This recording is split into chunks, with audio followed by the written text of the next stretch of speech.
Sean todos muy bienvenidos a esta nueva edición. Agradecemos también, por supuesto, a nuestro comité académico que estuvo detrás de toda la organización. Agradecer especialmente a nuestros invitados, Stefano Sartorello, Ricardo Rossi, María Luisa Essenhagen, que también nos está acompañando, y a partir de mañana también vamos a estar con Catherine Walsh, 4 grandes invitados. Lo que intentamos hacer un poco fue que cada uno de los días comienza, ¿cierto?, con un invitado especial, que van a ser una cátedra más larga, y lo que tratamos de hacer un poco, dentro de los grados de libertad que nos da ordenar las ponencias, es que las ponencias que vengan después un poco dialoguen con estas presentaciones del inicio de la mañana, de manera que también tengamos la posibilidad un poco de ir reflexionando y masticando lo que pasó durante el día. Vamos a tener desde la homogeneización de la experiencia biocultural, pasando por la alfabetización ambiental crítica, conocimientos ancestrales indígenas aplicados, hasta decolonialidades emergentes. Es un encuentro para que disfrutemos de la diversidad, de la interculturalidad, una oportunidad para poner en práctica el enfoque y las metodologías transdisciplinarias, el momento de hacer esos contactos, de tejer esas redes, todo eso, ese diálogo, esa disposición a parlamentar depende exclusivamente de nosotros. Los invito y las invito a sacarle el jugo a esta ocasión, una ocasión bastante única, regional, y en donde se une algo que parece ser un nicho, pero que al mismo tiempo es uno de los congresos educativos más grandes de Chile y que más une los distintos mundos, escuelas, organizaciones sociales y también academia. Así que, y por supuesto, disfrutemos de estos 4 días llenos de talleres, paneles, pósters, mesas redondas, muy buenos cafecitos, documentales, conversatorios, arte y por supuesto muy buena onda. Y lo más importante, agradecer máximamente al tremendo equipo del CEDEL, que estuvieron detrás de que todo esto sea posible. Sofía Casado, Mati Durán, Sofía Rojo, Paula Salá, Cata Enrique. Especial agradecimiento, pusieron lo mejor de su trabajo para que todo esto pueda ser posible. Y por supuesto a nuestra directora Laura Luna, quien va a pasar ahora también a presentar y va a moderar el panel con Ricardo Rossi, directora del CEDEL. Y antes de invitar a Laura, también invitarlos a que hoy día a las 18 horas, 18:15, vamos a tener la inauguración oficial, donde van a hablar también representantes, tanto dueños de casa como de las distintas instituciones que han hecho esto posible. Así que están todos y todas invitados. Y eso, sin más entonces, y para que comencemos, le doy el paso a Laura Luna, quien va a dar una bienvenida en nombre del CEDEL y va a presentar también a Ricardo. Muchas gracias.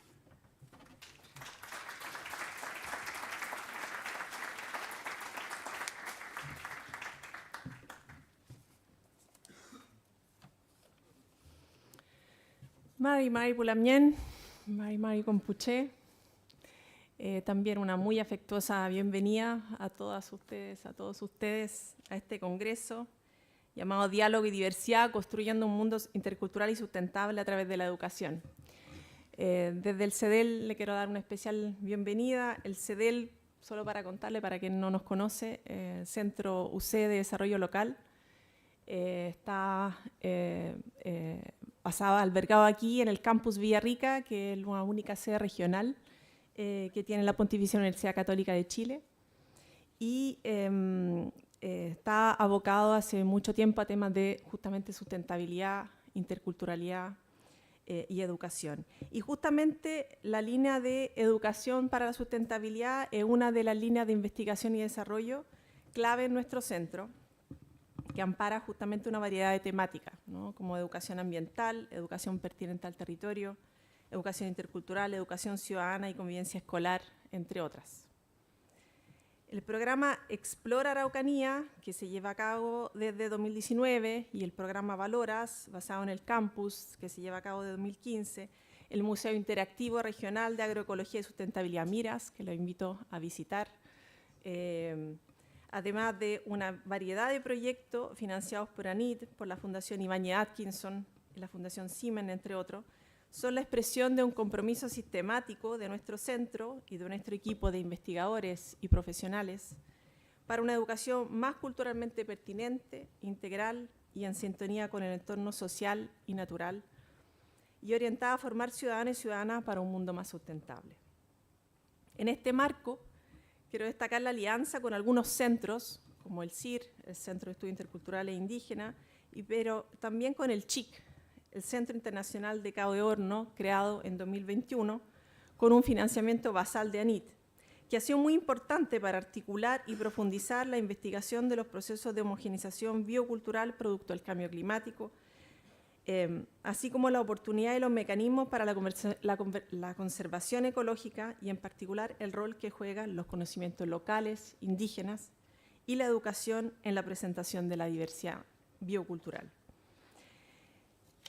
En este marco, hoy tenemos justamente el privilegio de contar con el director del Centro Internacional de Cabo de Horno, Ricardo Rossi, quien abre este congreso con una charla magistral titulada Filosofía Ambiental de Campo, Educación hacia una ética biocultural del cohabitar. Quiero presentarle a Ricardo, me va a demorar un rato porque tiene una trayectoria muy larga. El doctor Ricardo Rossi es un destacado ecólogo, filósofo chileno, profesor titular en la Universidad de Magallanes, Chile, y en la Universidad de North Texas, de Estados Unidos. Su labor se ha enfocado en explorar y fortalecer los vínculos entre el bienestar humano y la conservación de la diversidad biológica y cultural, con un impacto significativo en el desarrollo regional sostenible de la icónica estratégica región de Magallanes y Antártica chilena, como también en Latinoamérica y el mundo. Entre sus logros de más alto impacto en el desarrollo regional y nacional se encuentran la creación de la Reserva de la Biosfera Cabo de Horno y el Parque Marino Isla Diego Ramírez Paso Drake, como también el extraordinario Centro Subantártico Cabo de Horno emplazado en la capital de la provincia antártica chilena, Puerto William. Estos proyectos han contribuido de manera innovadora y decisiva a la descentralización en Chile y a la proyección internacional de nuestro país.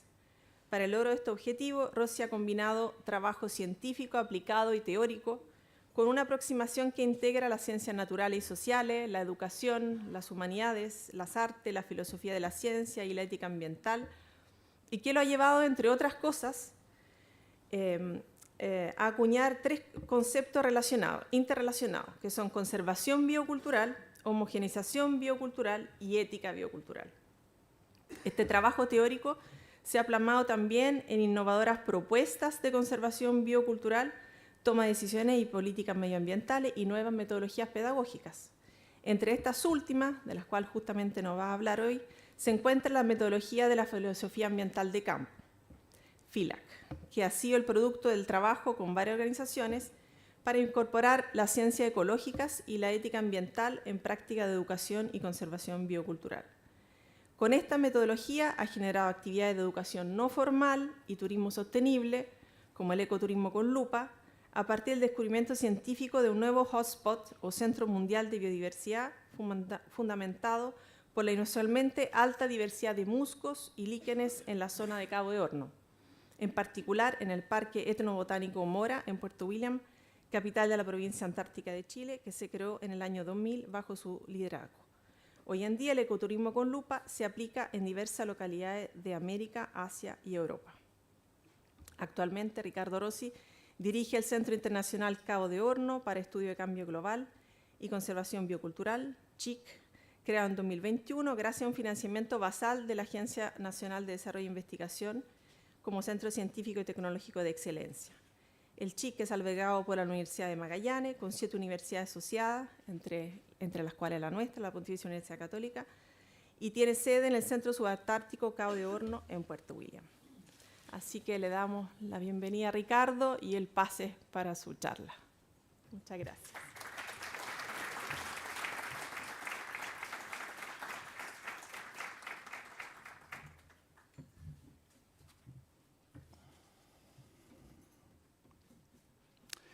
Muy buenos días, en realidad el privilegio es absolutamente mío. El agradecimiento a todas y todos, especialmente a Laura Luna y todo el equipo. Y nos vimos aquí hace 2 o 3 años y hicimos una presentación y una práctica de ecoturismo con lupa. Hoy día vamos a hacer una práctica de filosofía ambiental de campo y, como dijo Laura, yo estoy en la Universidad de Magallanes y estoy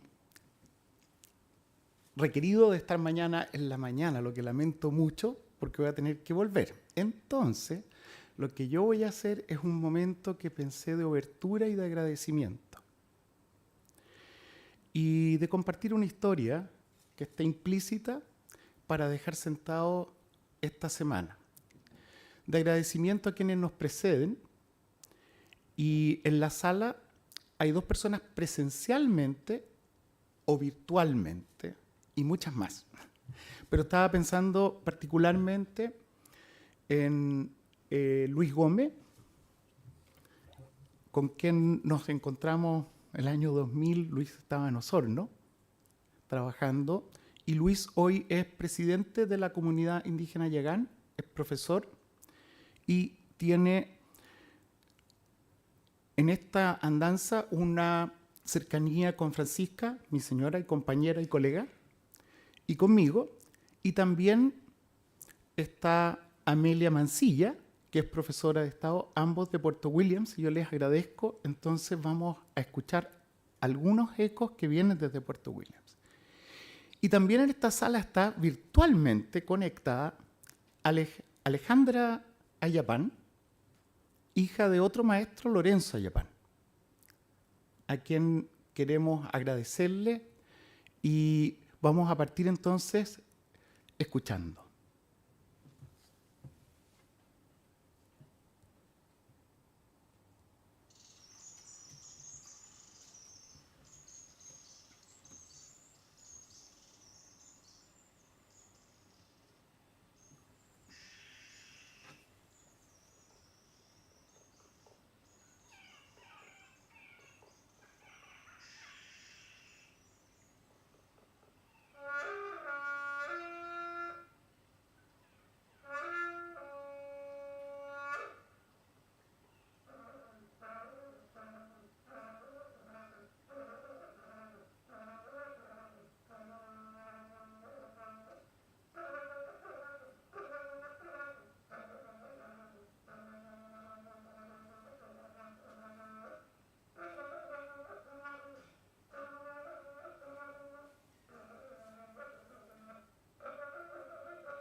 Los sosales, yo lo creo porque lo he visto yo cuando era chica, porque eso me contaba mi hermano, que me decía siempre que yo no sé así porque me gustaba alguna vez tendido en la cama, me decía que eso es malo, tener que andar jugando juegos, que se iba a andar corriendo, pero no estar tendido ahí.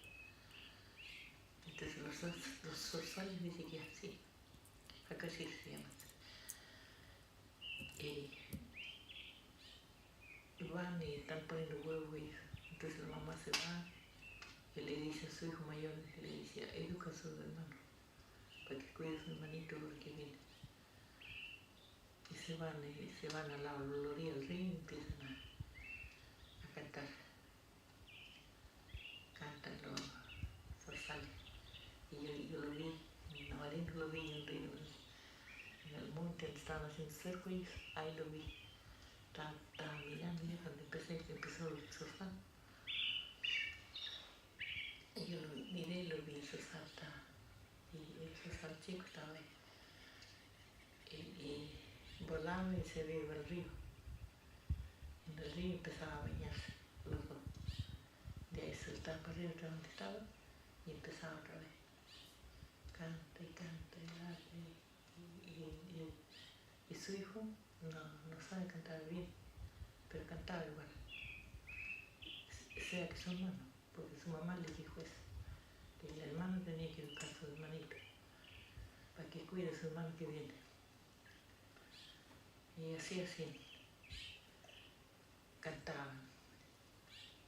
Otra vez se bajaba y empezaba a bañarse en el pozo de agua. Se bañaba y de ahí volaba otra vez al mismo lugar donde estaba.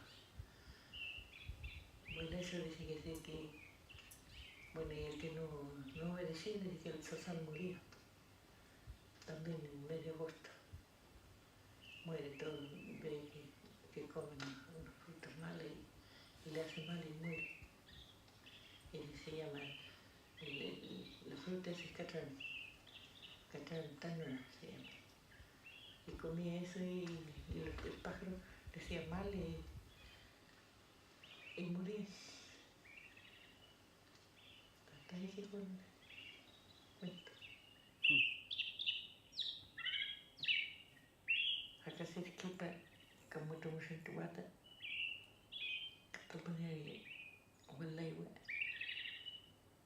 Guayma, Pan Kuluna, que te Guayma, que te manera Hakuna Yaja, Walaiwa. Y que trataron mi ácul wagan la pata, rapaya con mi mucho. Y tualana.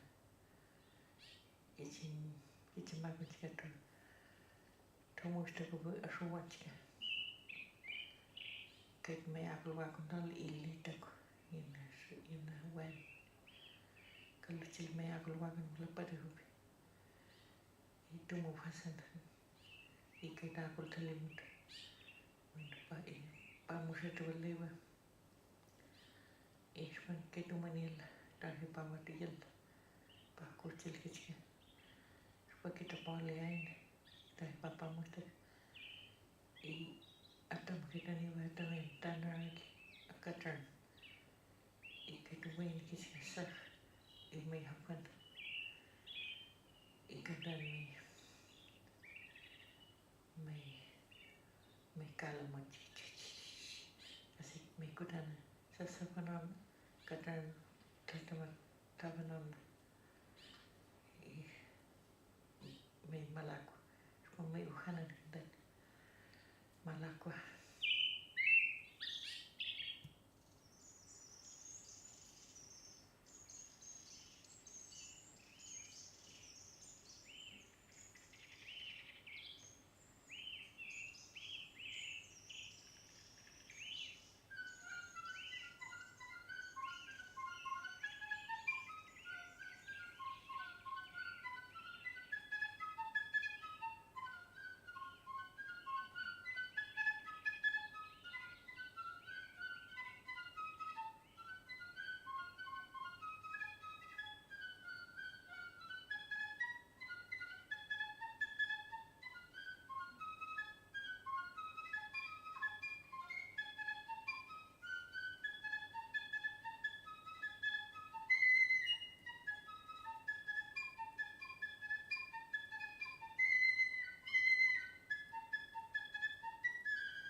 Sí.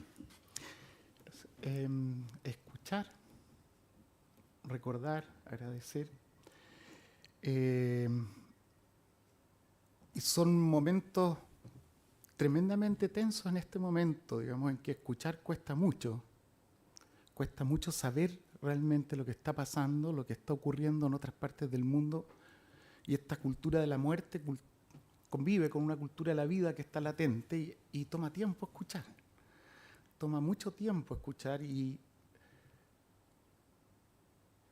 llegar a apreciar lo que está diciendo un zorzal, lo que está diciendo a través de una siringe, otros pájaros, lo que nos están escuchando y lo que podemos escuchar en un diálogo interespecie.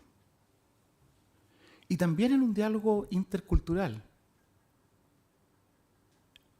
en que así como está la siringe del ave, está la trutruca del maestro Ayapán y está el pícolo de Andrés Alcalde, compositor chileno que estuvo en Siena. Vamos a tener a Stefano viniendo de Italia, de México, ¿no es cierto? Estamos en un momento de intercambio, de interculturalidad, de transculturalidad, y que toma un tiempo que no es el tiempo que estamos acostumbrados y no es la negación de esta vida vital en una unidimensionalidad. Así que yo agradezco el espacio para agradecer la posibilidad de la multivocalidad, tanto intercultural como interespecie, que está viva, pero tiene que estar más viva, más presente.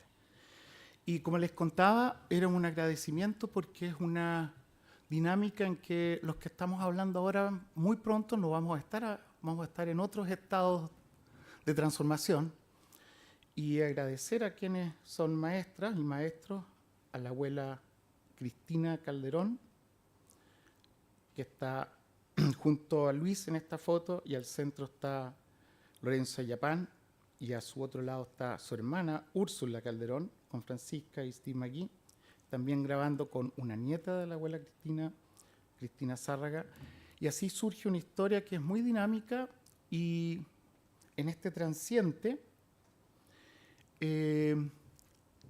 uno de los primeros trabajos fue hacer esta guía de múltiples voces, de pájaros, de aguas, de vientos y de lenguas humanas que fluyen con las lenguas de los ríos, de los mares y del viento.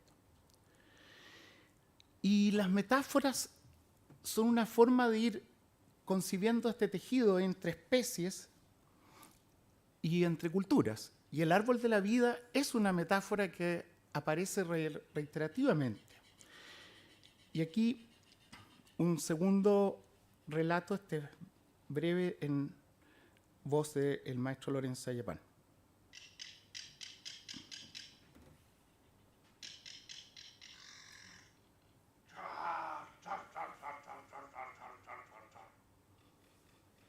Lefcharo fue el nombre mapudungun del gran estratega mapuche, conocido como Lautaro, cuyo padre se llamaba Curuñanco, que significa águila negra. Así, la descendencia de la familia de este héroe, como la de muchas familias mapuche, está íntimamente ligada a las aves. Tache Lefcharo feita uneofita au café mapuche ngay. Kimnietui Lautaro uingen. Café tache chao Curuñanco nieke fui. Femnechi kom kepal la ku une Nicole café inapalo puche inyem meu tu kli la kukupal.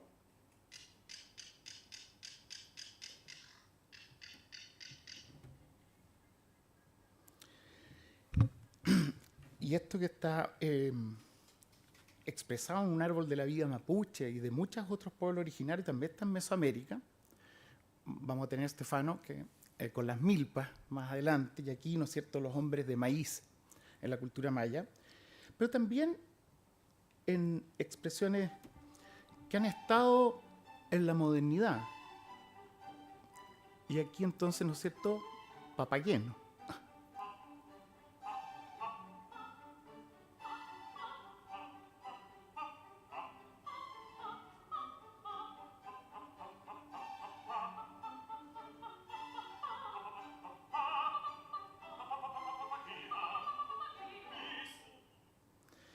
Y así entonces estas metáforas van tejiendo como esta bioculturalidad tanto lingüística, simbólica, como muy material de subsistencia, en relaciones de alimentación, en relaciones de cohabitación. Y esta comprensión de una genealogía común, ¿no es cierto?, que desde las ciencias viene un origen común, que compartimos la visión en colores con las aves, compartimos algo de la audición con las aves, y ese sentido ontológico que viene de una cosmovisión que también es la actual de las ciencias contemporáneas, tiene unas implicaciones éticas. Y esas implicaciones éticas son esta invitación a tener relaciones de cohabitación sujeto a sujeto, es decir, el pájaro nos estudia, nos observa tanto como nosotros lo observamos a él. Nos escuchamos y el pájaro nos escucha si damos el espacio. Y en ese sentido, el parentesco evolutivo deviene en una relación ética del cohabitar. Sin embargo, lo que acabo de compartir es un instante que desaparece bajo la brutal cultura de la muerte, el necroceno, en que insectos, lombrices, copépodos, tantos seres que son parte de estas relaciones de mallas de las aves, de nosotros, y de culturas, en una guerra, en una negación de la otredad, y una negación deliberada de la diversidad biológica y cultural, en que ya no sabemos y ponemos en duda qué es verdad, qué no es verdad, y tratamos de ocultar.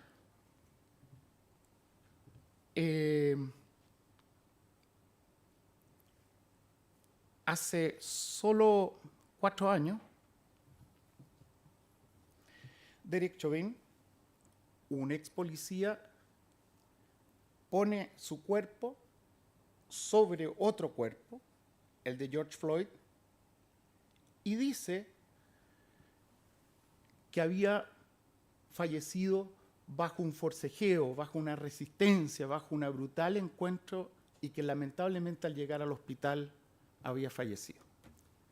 Sin embargo, una adolescente, Darnella Fraser, capta la imagen en un celular y gatilla un juicio histórico en que se demuestra la falsedad del testimonio policial inicial, que había una causa de muerte por una interacción violenta entre el policía y George Floyd.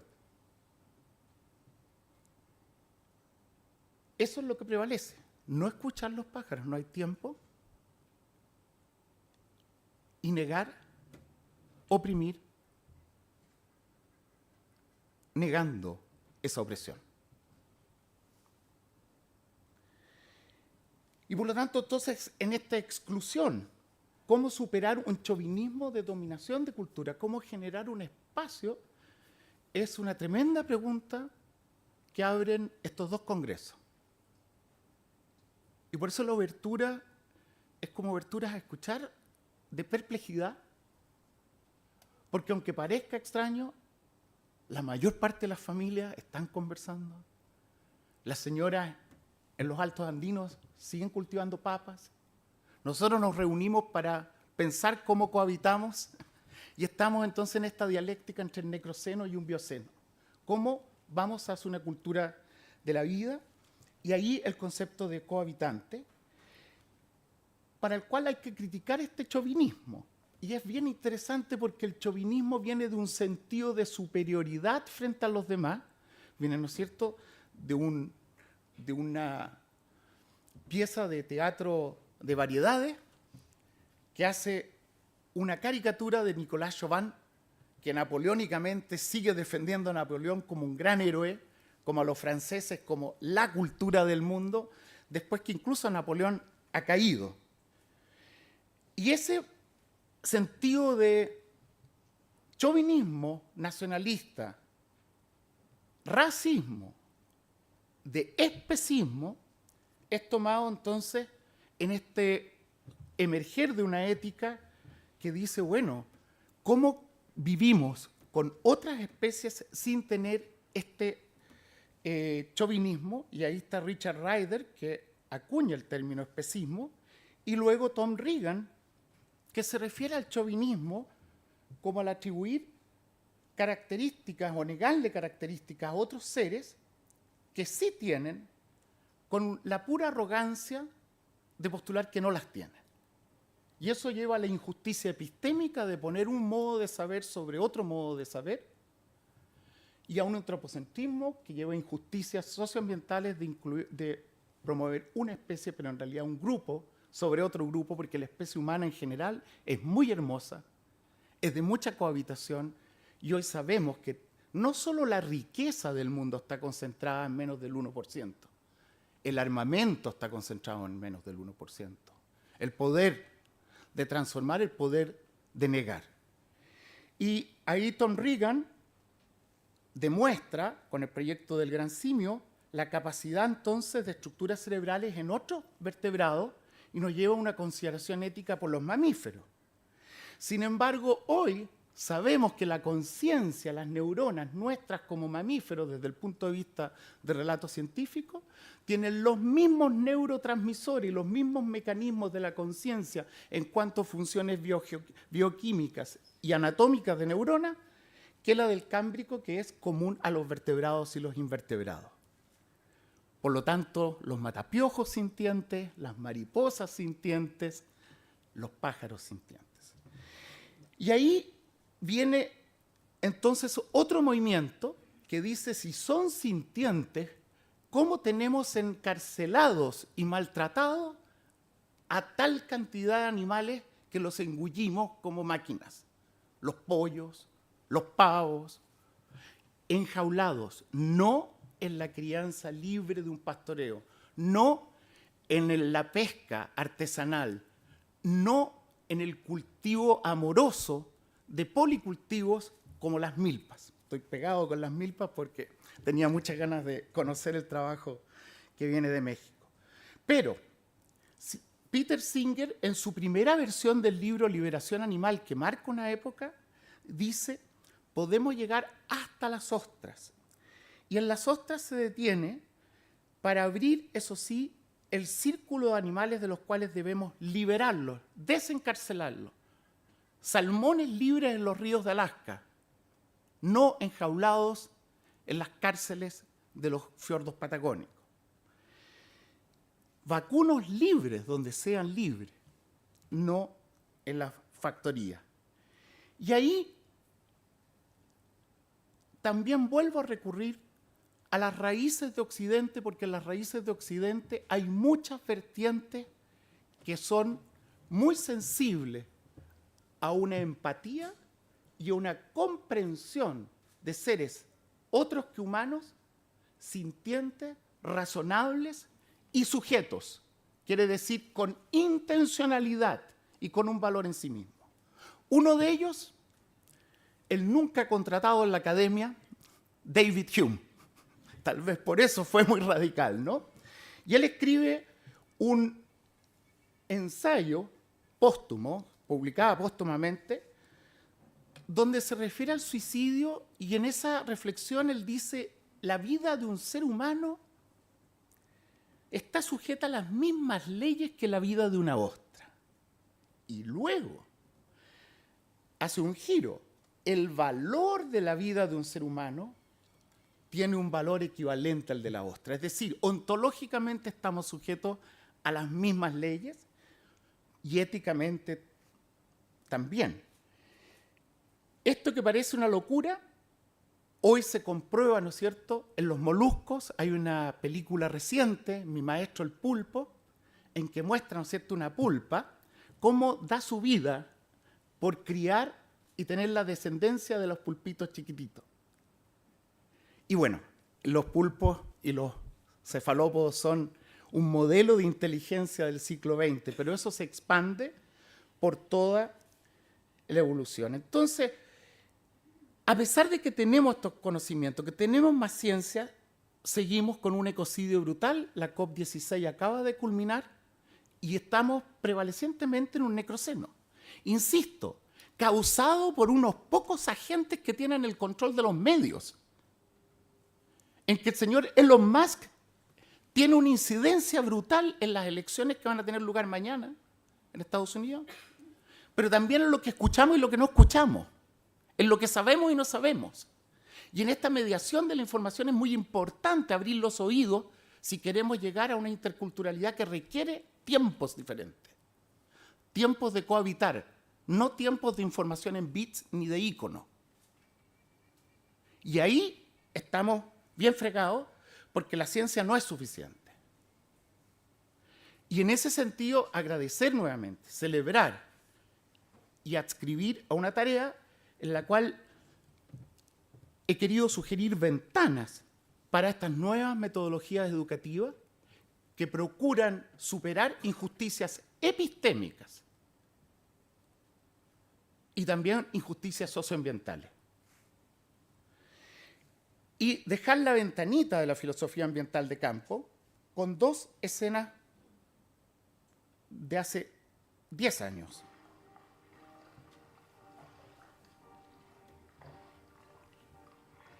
Así como los yaganes cohabitaron por siglos con los animales, con las aves marinas y los bosques submarinos de la costa intermareal de Mora, otro estudiante, Jaime Ojeda, se adentra en la riqueza de este hábitat cargado de vida y de historias.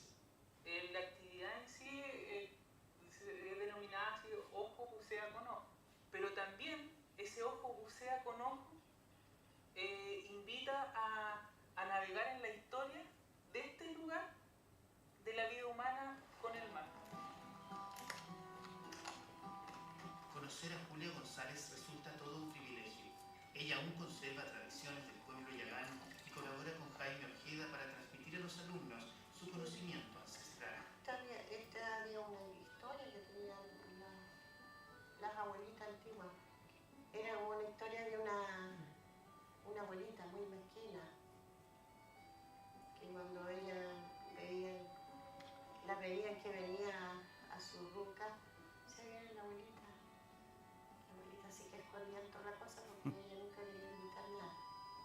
Así que la tiraron al agua. La botaron al agua y bueno, y ahí ya no terminó la viejita mezquina, pero quedó la seña de la abuelita mezquina.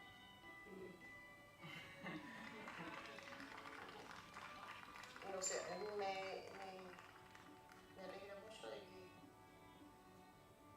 que nos miren por ver. Ahora por lo menos yo siempre estoy ahí como bien contenta sobre eso porque igual gracias a ellos mismos yo también he tratado de sacar y salir, sacar lo que yo tengo también, porque también a mí me costaba mucho antes.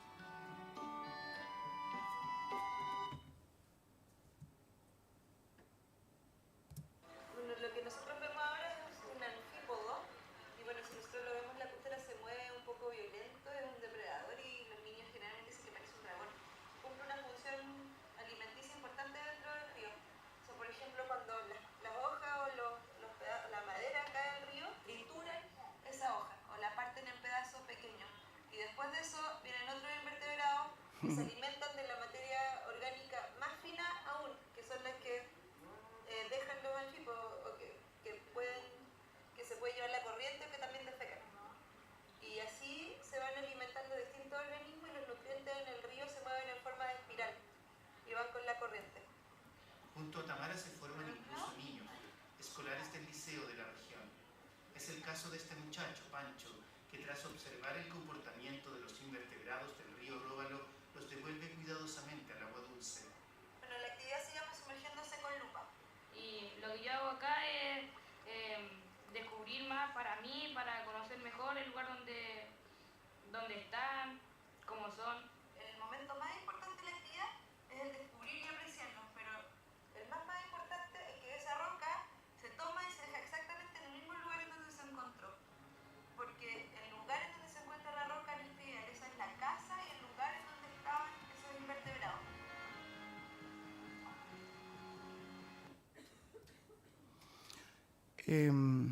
Más que entrar en la análisis que voy a dejar una invitación a esta parte, que era originalmente la idea del día de hoy, los 4 pasos que hemos trabajado con estudiantes como Tamara, como Jaime, en diálogos de saberes interculturales, interespecies, y con la conciencia plena que muchos estamos por partir hacia otros mundos y que algunas nos han dejado, como nuestra maestra Julia González, artesana Yagán. Dejo la invitación en que a veces sí es posible con un bioceno seducir y transformar el mundo. Este es un caso de un derrame en la isla Sado de Japón, donde un grupo muy distinto, que no voy a poder ahondar, dice, si restauramos el estuario con los juncos que plantaron, comenzamos a navegar, vamos a limpiar las aguas, vuelven las ostras, vuelve la comida, vuelven los cohabitantes, vuelven tradiciones, y las niñas y los niños vuelven a navegar. Esto ha sido muy desde las niñas y los niños, y lo intergeneracional me parece muy conmovedor en esta semana.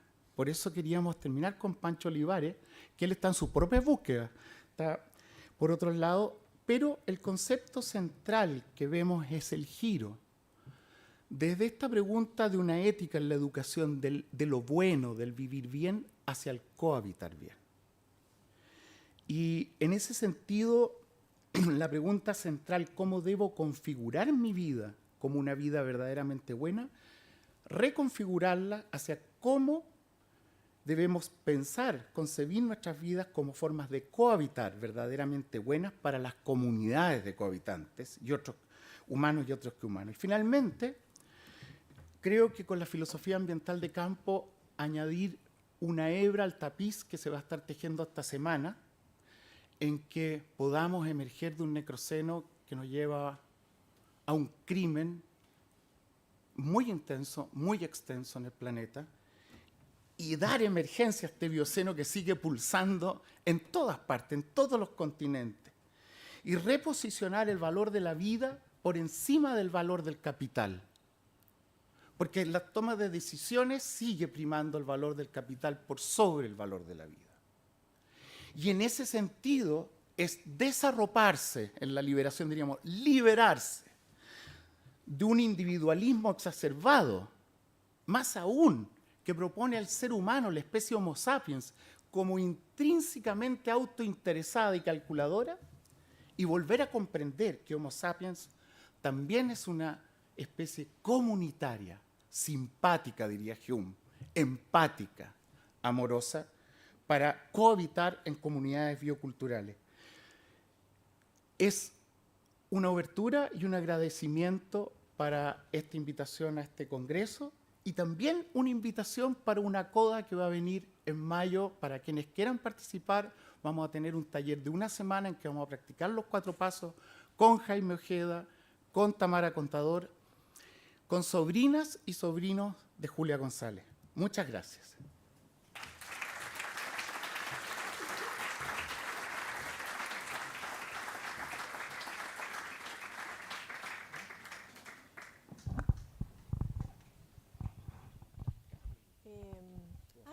Sí, me parece. Sí. Eso, para que te sientes. Sí. ¿Aló? Está prendido. Ya, perfecto. Bueno, muchísimas gracias, Ricardo. Muy interesante y muy linda tu presentación. Además, quiero agradecer especialmente como la mención que hiciste, el momento inicial, que fue muy conmovedor también. Menciona a nuestro pueblo originario, al pueblo mapuche, en cuyo territorio habitamos nosotros, cohabitamos, y el pueblo yagán, ¿no? Del territorio allá del extremo sur de Cabo de Horno. Yo tengo un par de preguntas, pero para aprovechar el tiempo quiero primero dar el espacio al público. Si alguien quiere hacer una pregunta, podemos recoger unas 3 preguntas y ahí para que la recoja Ricardo.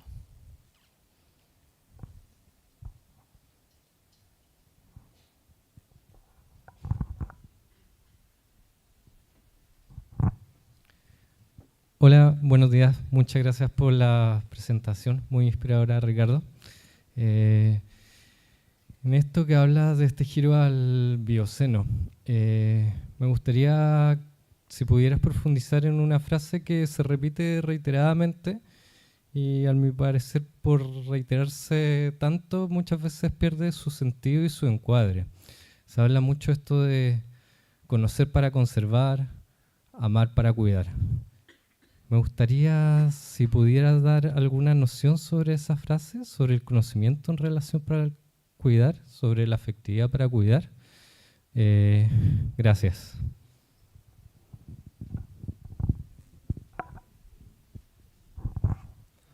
Hola Ricardo, muchas gracias por tu presentación. Más bien, mi pregunta es súper cortita, pero tú comentaste en tu presentación que la ciencia ya no era suficiente para poder abordar estos problemas complejos. Entonces yo, como soy ya profesional, pero que voy a seguir en este camino, ¿qué consejo podrías darle a las personas más jóvenes que están en la ciencia y que saben que tienen que involucrar a una diversidad de miradas para afrontar estos problemas complejos? Eso.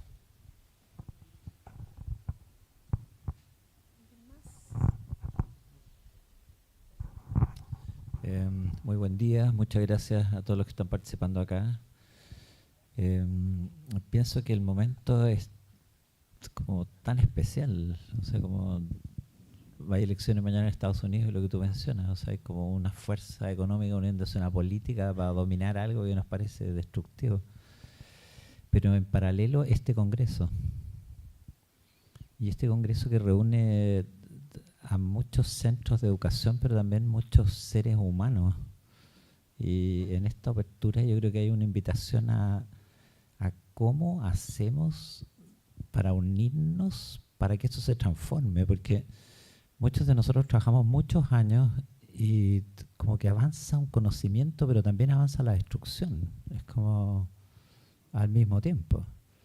Entonces, quizás alguna reflexión tuya que nos oriente a cómo imaginas un proceso en que podamos tener una certeza de que vamos avanzando, como de cuál es una clave para que salgamos los que llegan a este momento en algo que sepamos común, así como el capitalismo tiene tan claro su ruta, la nuestra, ¿cómo sería? ¿Cómo sería ese amor entre nosotros para que esto opere?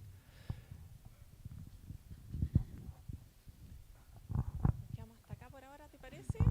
¿O quieres recoger alguna más? Aquí yo tenía... Dale.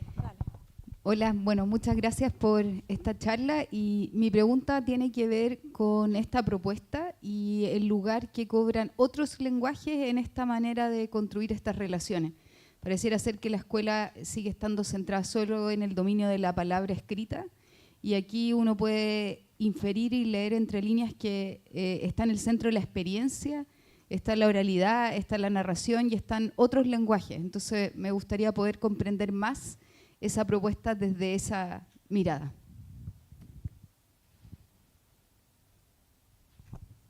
¿Te parece que nos quedamos hasta acá y después recogemos, hacemos una segunda ronda? Ahí tiene, debería ¿funciona? Ay, perdón. Nuestros cohabitantes están... No, muchas gracias por la pregunta. Son preguntas abiertas y las voy a comentar solamente. Tú partías por el conocimiento, conocer solo, y el conocer permite amar, ¿no? Y luego tú preguntabas por la ciencia, si la ciencia no es suficiente. De alguna manera están ligadas las dos preguntas y me gustaría abordarlas sucintamente para poder seguir el diálogo.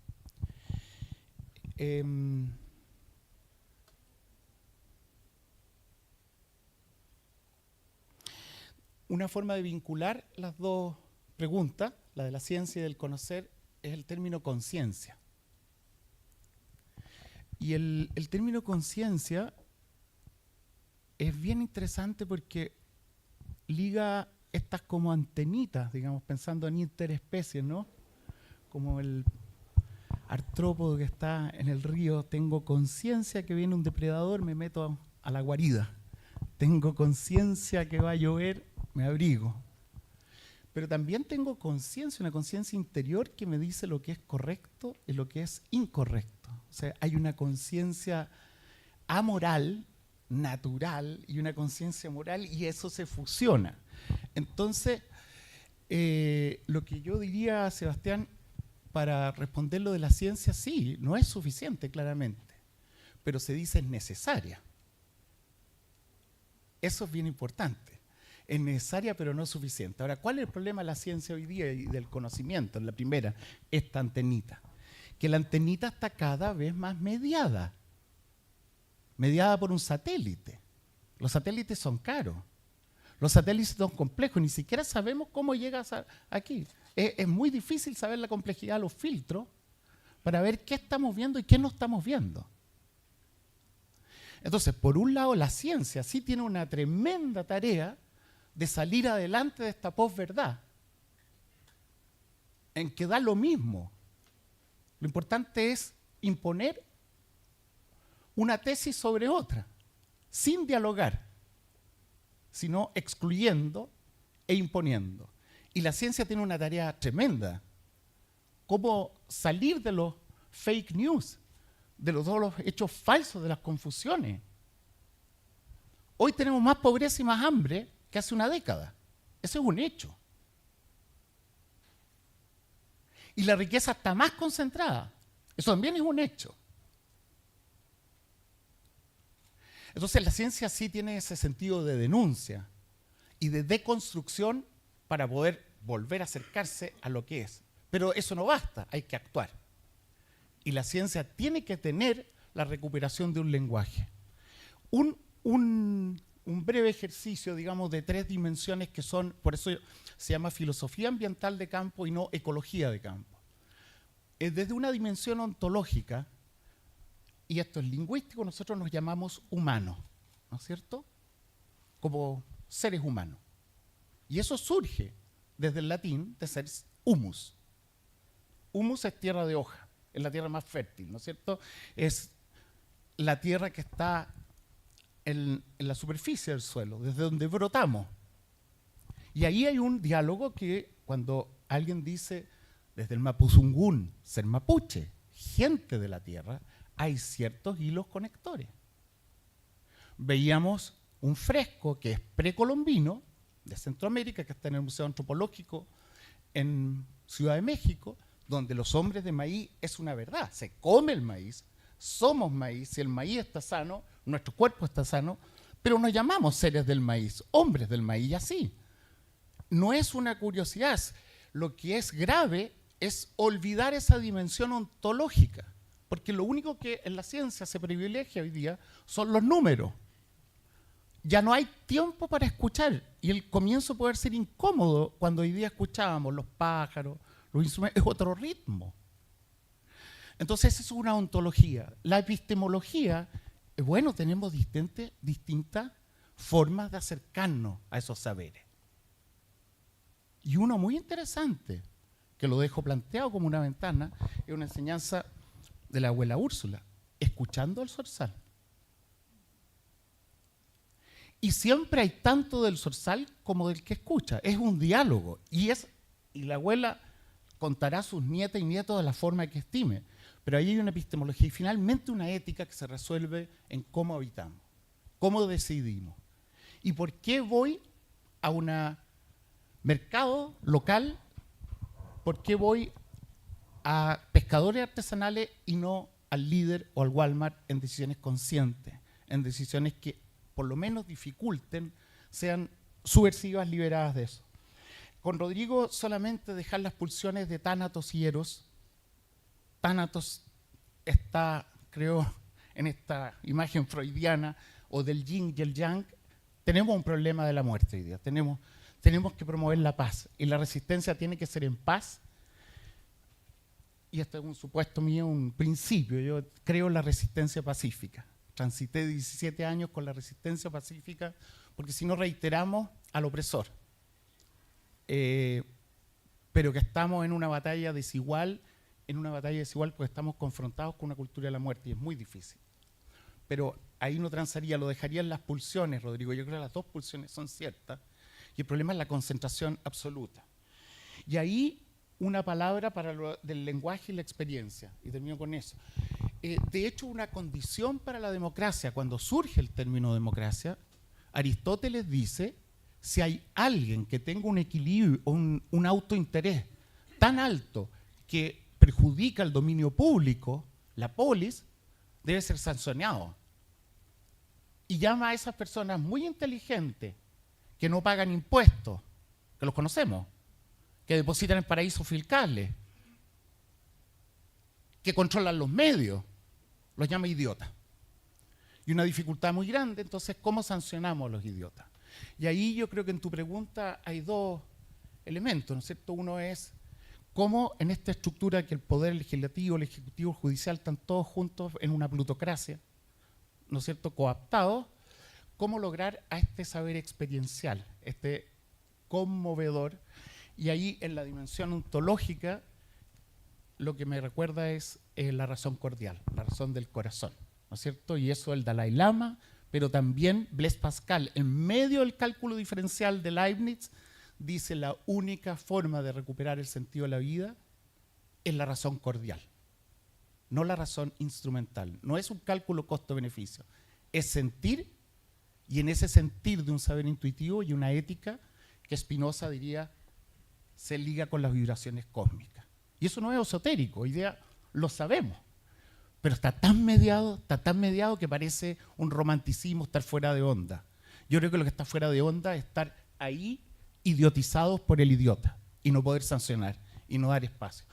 Es una tesis para poder trabajar, provocar y jugar, porque tenemos que jugar para poder liberarnos. Gracias, Ricardo.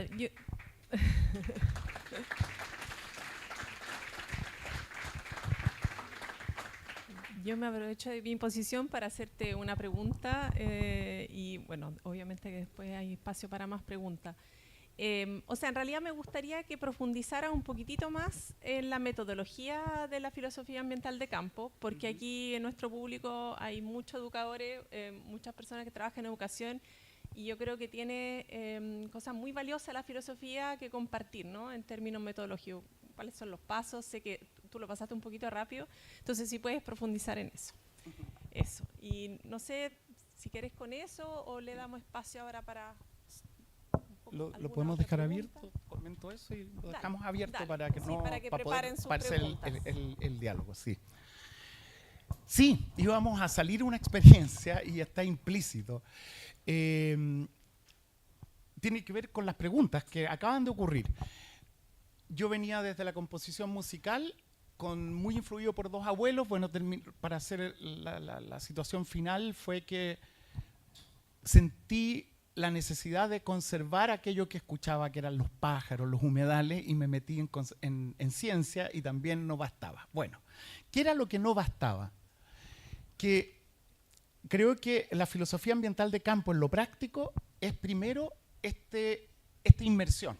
Esta inmersión desde la antropología sería una observación participante, pero sería un cohabitar participante. Disfrutar los sabores, disfrutar incluso las reglas. Alguien estaba diciendo, era nuestro director de sede, Gonzalo Valdivieso, que decía que en Ferrara le ponían muchas reglas para comer. Y las reglas son re bonitas. Las reglas son muy bonitas. Cuando uno juega ajedrez, no se trata de que el otro no mire y le mueve el caballo 3 para adelante y 1 para el lado, son 2. Y esa noción de los límites de las reglas lo pongo porque una cosa es conocer las reglas y otra es jugar con las reglas. Y entonces el primer paso es observar, escuchar en esas limitaciones que uno tiene.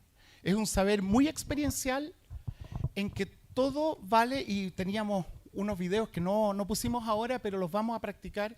Muy importante el dibujar, inventar nombres, esta observación atenta. Y ahí viene el segundo paso, que es tal vez lo más en contrapunto con la formación científica, y está la filosofía ambiental de campo aceptada por la Comisión Nacional de Acreditación en las tesis, que lo llamamos el paso poético. Que una parte es descubrir y la otra es inventar. Cómo yo invento mundo, cómo yo creo mundo, cómo creo analogía. y son analogías de distintos tipos, digamos. Está Manuela Méndez, de Mar Adentro acá. Manuela se enamoró de las jardineras subantárticas. Y las jardineras son estas plantas en cojín que crecen muchos individuos juntos porque a ella le encanta escalar. Y ahí hay una analogía de ver tantas plantas, una pegadita con otra, ver que es más calientito cuando están unos pegaditos con otros, igual que cuando uno está con frío se apega, y ver que son chiquititas, que son bajitas, y ahí viene lo que se llama un pensamiento analógico. Entonces el segundo punto es, los estudiantes, los participantes tienen que escribir metáforas, inventar un nombre, y ese inventar un nombre tiene que ver, le puse este nombre por tal razón, y luego compartir distintos nombres, distintos dibujos, haciendo esta distinción siempre en el diálogo de aquello que está presente y aquello que yo represento, y sabiendo que en el medio está el diálogo, el cruce de palabras, y compartir. Ese es el segundo paso, que se llama la composición de metáforas, o el paso poético. Y el tercero es, bueno, hagamos una actividad. Vamos al Alto Andino y veamos qué le pasa a Manuela arriba, y veamos si efectivamente cuando hay mucho viento y nos ponemos espalda con espalda sentimos menos frío. Y ahí hay algo muy fenomenológico, ¿no es cierto?, de la experiencia, pero también de la comunidad. Y hemos aprendido mucho de los visitantes y también de los participantes. Jaime Ojeda ahora está trabajando, por ejemplo, con pescadores artesanales de la merluza. Y él va cambiando su metáfora, va cambiando su saber por la experiencia del día a día. Y lo tercero, el sentido de responsabilidad. Yo no soy un estudiante, un cliente, no soy un consumidor que va a la escuela para tener un título y después proyectarme. Soy desde pequeño un cohabitante. En este término urbanocéntrico se llama un ciudadano o una ciudadana, ¿no es cierto? Pero con responsabilidad. Desde chiquitito vamos creando, y la verdad que aprendemos, ¿no es cierto?, de los más chicos con la imaginación. Entonces, yo diría que la filosofía ambiental de campo lo que busca es este ciclo sistémico, desde el saber, explorar, al inventar, segundo, colectivamente, ajustar, poner a prueba, compartir, y finalmente compartir en un espacio de cuidado en que haya colectividad de la administración y de la vivencia. Eso es lo que hemos hecho en hartas locales. Por ejemplo, en México, en Baja California, se está practicando con las estrellas del mar y del cielo. Y es una experiencia de buceo donde se ve la diversidad en el día, en el mar de Cortés, de las esponjas de muchos colores, pero también de las estrellas de mar de muchos colores. Y en la noche hay unos cielos hermosísimos, y ver, ¿y dónde están las estrellas?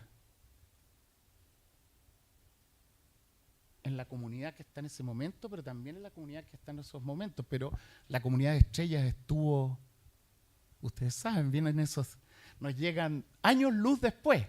Entonces vienen misterios, y de ahí ahora hay un convenio con la Universidad Autónoma de México en que las estrellas de mar eran muy sagradas para muchos de los culturas, particularmente están trabajando un circuito azteca, donde también desde la multilingüístico, lo multicultural, empezar con la estrella de mar. O sea, lo analógico, el pensamiento analógico, la responsabilidad, el observar y sobre todo el poetizar. Y el poetizar te libera porque ya no eres consumidor de algo que está prehecho.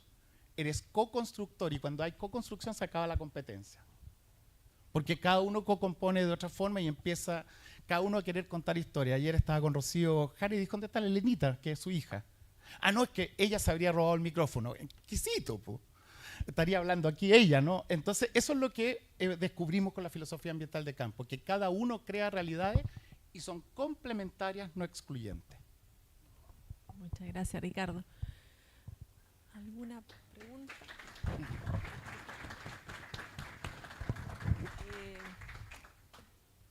Allá al fondo, no sé si alguien me puede ayudar con el micrófono, si no, se lo llevo yo.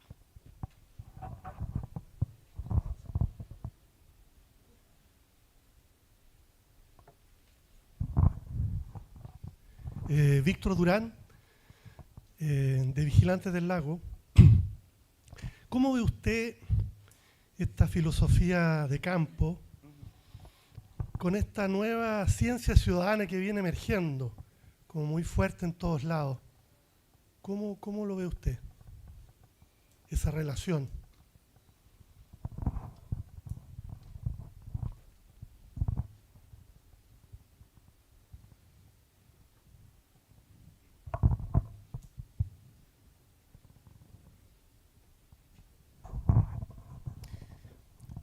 Muchas gracias por la presentación y muy también estimulante. Me conecta un poco lo que he estado diciendo también con algunos autores que también he ido encontrando en estas búsquedas de cómo ir apuntando hacia un bioceno, hacia una mirada más desde el eros, desde la creación, desde la construcción de un mundo donde podamos realmente vivir en armonía. Aparece, por ejemplo, la idea del epistemicidio de Boaventura de Sousa y esta propuesta del diálogo de saberes. Y también me conecta un poco con la mirada de Hillman, James Hillman, que es un autor post-jungiano que también plantea lo imaginal, no como una imagen pictórica, sino una imagen metafórica, una imagen poética. También de poder concebir una realidad psíquica que nos permita también tener una interconexión mayor con aquello que nos rodea.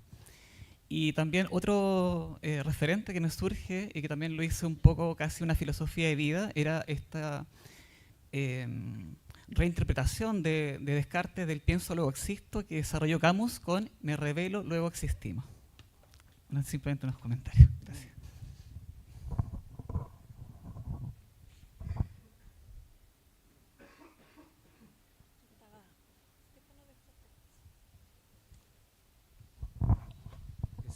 Sí, gracias Ricardo, qué interesante la presentación. Moviste mucha energía, fue muy interesante escucharte.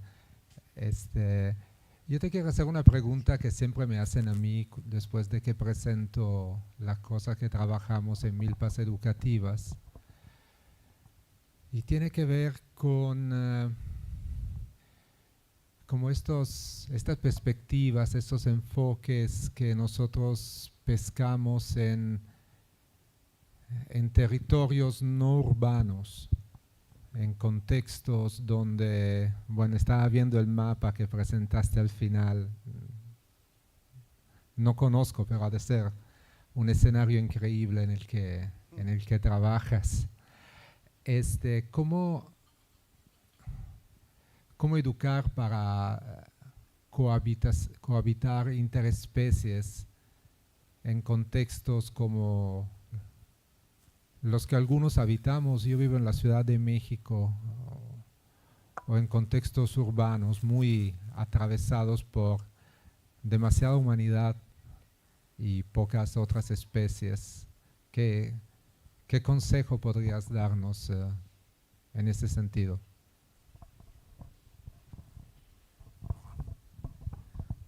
Hola, buenas tardes. Buenos días.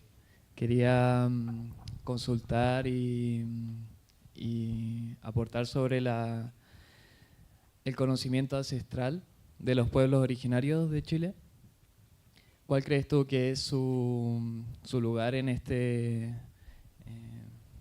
bioceno y necroceno? Porque pareciera que el Estado intenta generar instancias como consultas indígenas, pero en la práctica todavía sigue muchos obstáculos para lograr un verdadero comanejo. Pareciera que hay mucho conocimiento científico, más del suficiente para conservar a la biodiversidad, pero falta integrar el conocimiento ancestral, porque la naturaleza siempre ha sido sagrada.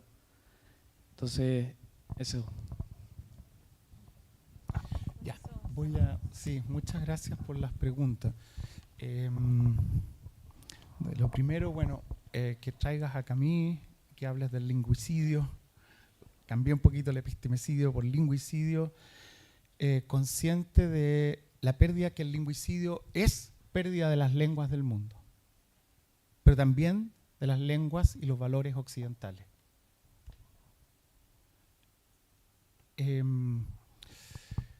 Y no es un problema solo intraoccidental, digamos, en China nosotros trabajamos con algunos estudiantes qué pasa dentro de China, el confucianismo, que es una línea y otras tradiciones, pero con ello, con el lingüicidio se van los valores, se va la plétora de existencia, ¿no es cierto?, donde estamos, digamos, pero podemos, lo que quiero es abrir este sentido del epistemicidio, ocurre en las urbes, ocurre en una educación formal, y ojo que lo más binario de todo es el 1 y el 0, que está mediando incluso lo que yo estoy diciendo aquí.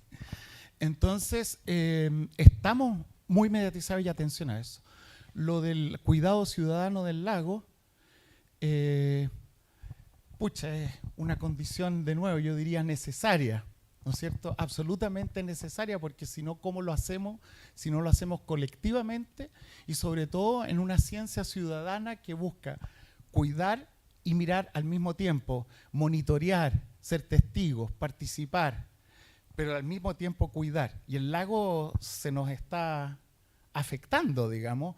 Entonces, nosotros, desde la filosofía ambiental de campo, aprender de todas las experiencias de ciencia ciudadana, ahí vería como una intersección muy fértil.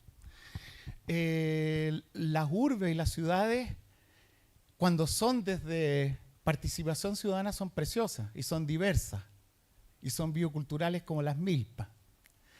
Y tú estás en México en una dialéctica tremenda, digamos, en que el problema es, de nuevo, la asimetría de poder, en que urbe significa un monolenguaje, un monotransporte, un monohorario, una monocultura y sobre todo un monopolio. Pero las urbes pueden ser preciosas, ¿no es cierto? Ahí yo diría que el problema principal, Stefano, va por lo político y que tiene que ver con la última pregunta, en que si no hay algo ciudadano, colectivo, y eso es lo desafiante, que es difícil y una oportunidad al mismo tiempo de un congreso como este, bueno, ¿cómo damos los pasos a los distintos frentes? Efectivamente, el conocimiento de los pueblos originarios no está adecuadamente incorporado y nosotros con la participación tampoco lo incorporamos como quisiéramos, ni en el diálogo.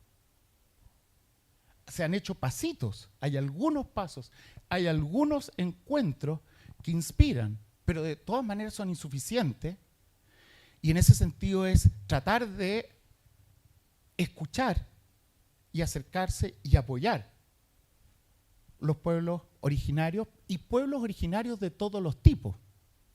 Insisto,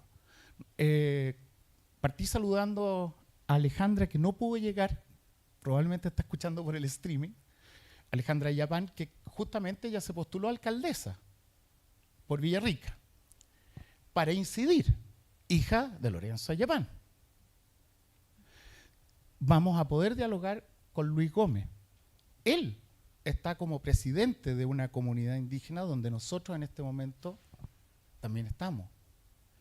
Entonces, esto es una hebra que ponemos al servicio, pero de ninguna manera se agota ahí, y tanto Luis, Alejandra como nosotros tenemos los desafíos y las frustraciones, que van mucho más allá del resultado de una elección o no elección, sino que este es un trabajo precisamente tan osado de poner en medio de todo lo que está pasando en el mundo un llamado a la interculturalidad, que lo abrimos a la interespecie. Creo que en ese sentido, María Luisa Schenhagen, que también está en la sala y que ha trabajado estos tiempos, no voy a decir cuántos, pero del diálogo de saberes desde distintas vertientes, y las va a compartir en la semana, va a abrir una hebra que va hacia parte, pero el diálogo es una parte y lo que pasa es ponerse a disposición y tener de nuevo también la tranquilidad de lo transiente. Nosotros hemos presentido con mi señora que ya nos toca irnos pronto de este mundo. Y vemos cómo se están yendo todos los amigos y agradecer el legado de quienes nos dejaron un poco antes, pero muy importante que hay que perdurar, resistir, solidarizar, y todo eso va en una comprensión comunitaria. Y a mí algo desde la ciencia, que es lo que más me gusta, digamos, por la participación cósmica de los presocráticos, ¿no es cierto?, que viene a corroborar esto, el concepto de holobionte, que hoy día ustedes, la juventud, los tienen. Somos seres de bacterias, virus, somos ecosistemas andantes en que se revoluciona y verdaderamente nos comprometemos como el comunitarismo. El tener una Pontificia Universidad Católica en Villarrica genera tensiones, anoche hablábamos, pero ser capaz desde esas tensiones seguir en los diálogos, y eso significa a través de las palabras, seguir en conversación, poniendo versos juntos, es una tarea que espero en la semana, y de todas maneras la dimensión política va a estar, creo que por un lado, desde la experiencia de María Luisa Scherhagen en su vertiente de educación, y espero tal vez escuchar de quienes tienen esa tremenda responsabilidad y aprender y apoyarnos. Muchas gracias. Muchas gracias, Ricardo. Le hacemos un aplauso.